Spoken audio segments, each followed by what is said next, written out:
एवं जिज्ञासु पोत श्री को नमोस्तु करें। नमोस्तु महाराज जी। इच्छामी महाराज जी। यशवंत सिंह ललितपुर से पूछते हैं, नमोस्तु महाराज जी, जब किसी भगवान का मंदिर कहीं पर बनता है तो पंचकल्याणक में आदिनाथ भगवान का ही पंचकल्याणक क्यों किया जाता है? ऐसी कोई बात नहीं है, किसी का भी पंचकल्याणक किया जा सकता है। कई बार होते हैं, हमारे सामने भी देवगढ़ के अंदर शांतिनाथ का पंचकल्याणक हुआ था, कई जगह पारसनाथ, चंद्रपुर आदि के हुए।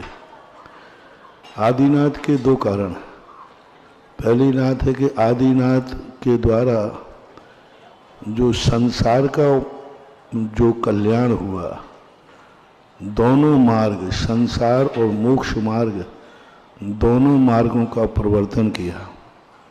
असी मसीह कृषि वाणिज्य के माध्यम से जो संसारी जीवों पर उपकार हुआ है, उस उपकार के कारण से भी। दूसरा, नाटकीय मंचन जो आदिनाथ भगवान के जीवन में घटित हुआ, वो अन्य तीर्थंकरों के में नहीं है।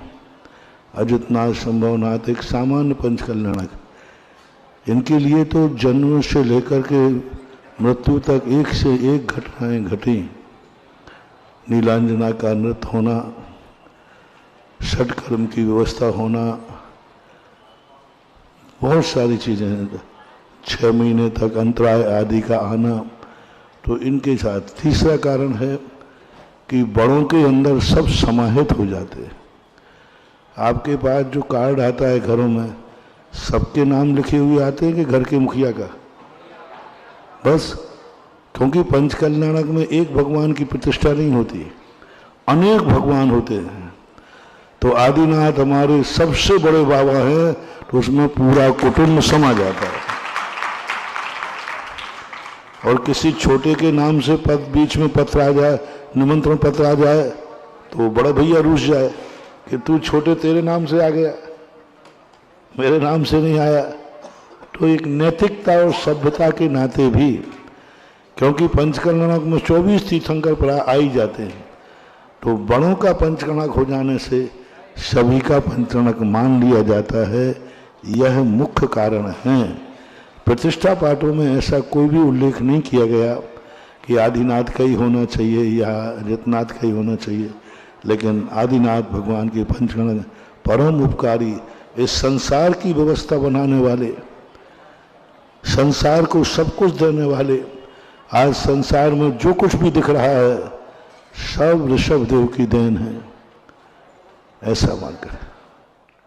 आकाश जैन जबलपुर से पूछते हैं, नमोस्तु महाराज जी, पहले हमारी नानी जब घर में कोई भी सामूहिक भोजन का आयोजन होता था, तब वह सारा भोजन एक कमरे में रखवा कर उसको सफ़ेद कपड़े से ढक कर रख देती थी और खुद शुद्ध वस्त्र पहनकर उस कमरे में रहकर भोजन परोसने वालों को भोजन बिना पूरा कपड़ा हटाए देती थी और किसी को अंदर नहीं आने देती थी। और जब तक सभी भोजन नहीं कर लेते थे, उस समय तक वह उपवास रखती थी।